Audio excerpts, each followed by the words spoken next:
अस्सलाम वालेकुम स्टूडेंट्स, मेरा नाम है मोहम्मद सुहेल और आप देख रहे हैं मेरा YouTube channel science department. Students, आज हम तीसरे चैप्टर का जो टॉपिक है 3.2 उसका एक सब टॉपिक है फोर्स एंड दी मोमेंटम, उसको आज पढ़ने जा रहे हैं। और अगर यहाँ से देखा जाए बोर्ड पॉइंट ऑफ व्यू से तो यहाँ से एक लॉन्ग क्वेश्चन बनता है और ये लॉन्ग क्वेश्चन कुछ यूँ आता है, how force causes the change in momentum, या फिर what is the relation of force with the change of momentum. तो इस तरह से ये एक लॉन्ग क्वेश्चन आता है। तो इसको बेटा समझने की ज़रूरत है और इसको समझकर फिर इसमें कुछ थियोरेटिकल काम है, कुछ मैथमेटिकल काम है, हम दोनों को जो है वो डिस्कस करेंगे। तो सबसे पहले बेटा मैं आपको ये बताना चाहता हूँ कि जो चेंज होता है ये कभी भी टाइम से हट कर नहीं होता। Everybody who possesses change, any object who possesses change, it will be respect the time। जैसा कि आइंस्टाइन ने कहा था, ये हमारी जो स्पेस है इसका जो चौथा डायमेंशन है वो स्पेस टाइम है, यानी कि हमारी स्पेस की हर चीज़, हमारी यूनिवर्स की हर चीज़ टाइम के साथ जो है वो जुड़ी हुई है। तो अगर हम किसी पोजीशन में, किसी वेलोसिटी में, किसी एक्सेलरेशन में या फिर किसी मोमेंटम में कोई चेंज लेकर आते हैं तो वो विद रिस्पेक्ट द टाइम होगा। कभी भी चेंज जो है वो टाइम से हटकर नहीं हो सकता। इसकी एग्जांपल मैं आपको देता हूँ। अगर एक ऑब्जेक्ट है तो वो फास्टेस्ट स्पीड यानी कि स्पीड ऑफ लाइट के साथ ट्रैवल कर रहा है और स्पीड ऑफ लाइट आप जानते हैं 3 × 10⁸ तकरीबन 30 करोड़ मीटर पर सेकेंड होती है। तो अगर कोई चीज़ स्पीड ऑफ लाइट से भी ट्रैवल कर रही है तो वो भी जब अपनी पोजीशन चेंज करेगी तो कुछ ना कुछ टाइम जो है वो ज़रूर चेंज होगा। तो ये हमारी डिस्कशन से ये बात साबित होती है कि चेंज हमेशा जो है वो टाइम के अकॉर्डिंग होता है। अब हम अपने टॉपिक की जानिब आते हैं, जिसकी प्रॉपर स्टेटमेंट कुछ यूँ है, when a net force acts on a body it produces an acceleration in the body will be equal to the change in momentum of the body. जिसके मुताबिक अगर कोई फोर्स, कोई नेट फोर्स किसी body पर एक्ट करती है तो वो उसमें एक एक्सेलरेशन प्रोड्यूस कर देती है, उसमें एक एक्सेलरेशन पैदा करती है। उस एक्सेलरेशन की क्वांटिटी उस बॉडी के मोमेंटम में चेंज की क्वांटिटी के बराबर होता है।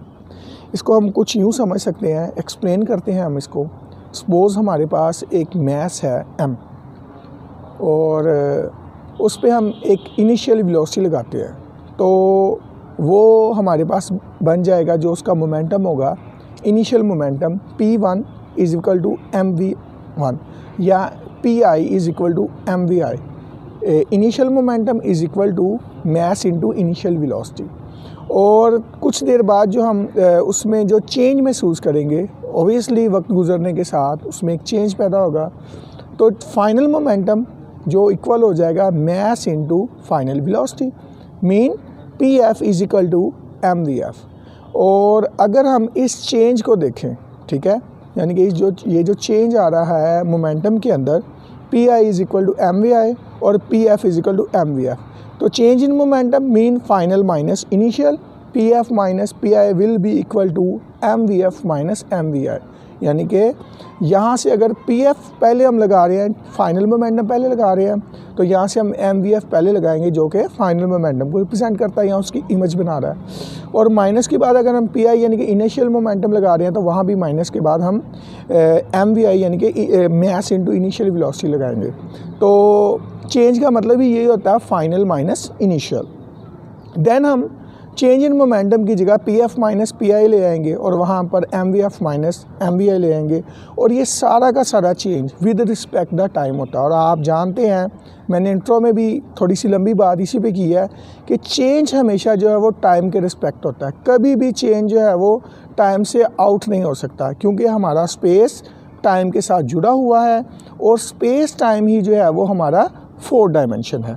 तो Pf minus Pi over T हो जाएगा और हमारे पास mvf minus mvi over T हो जाएगा। दोनों के नीचे जो है वो टाइम आ जाएगा। और यहाँ से हम जो आपको इक्वेशन नज़र आ रही mvf minus mvi over T, यहाँ से हम m कॉमन कर सकते हैं। जब हम m कॉमन करेंगे तो हमारे पास बचेगा vf माइनस vi, ठीक है, m कॉमन हो गया और हमारे पास नीचे T आ गया। तो हम जानते हैं वी एफ माइनस वी आई, ठीक है, ये चेंज इन वेलोसिटी और ये हमेशा एक्सेलरेशन के बराबर होती है। Change in velocity with respect the time, V F minus V I over T acceleration के बराबर, और एम जो है वो हम पहले ही साइड पे कर चुके हुए हैं, उसको कॉमन कर चुके हुए हैं, तो ये हमारे पास आ जाएगा एम इंटू ए, यानी कि मास एंड एक्सेलरेशन। और आप लोग ये बखूबी जानते हैं, सेकेंड लॉ ऑफ मोशन में हमने ये बात पूरे जो है वो एक्सप्लेनेशन के साथ डिस्कस की है कि एम ए मास और एक्सेलरेशन का जो प्रोडक्ट होता है वो फोर्स के बराबर होता है। तो यहाँ से ये बात हमारी क्लियर हो गई है कि change in momentum with respect the time force के बराबर होता है। और हमारी जो इनिशियल स्टेटमेंट थी जो आपने लास्ट में बुक में लास्ट में दी गई है, लेकिन आपने इसको सबसे पहले लिखना है, जिसके मुताबिक when a net force acts on a body या when a force acts on a body it produces an acceleration in the body will be equal to the change of momentum in the body. किसी भी body पर जब कोई force लगती है तो वो उसमें एक एक्सेलरेशन पैदा करता है, जो कि उसमें पैदा होने वाले या उसमें तब्दील होने वाले मोमेंटम के बराबर होता है। तो अगर स्टूडेंट्स आपको हमारी एफ़र्ट पसंद आई है तो मेरी वीडियो को लाइक करें, चैनल को सब्सक्राइब करें और अपने दोस्तों के साथ शेयर करें, ताकि हमारी एफ़र्ट्स का सिलसिला जारी व सारी रहे। जज़ाकल्लाहु खैर। अस्सलामु अलैकुम व रहमतुल्लाहि व बरकातुहू।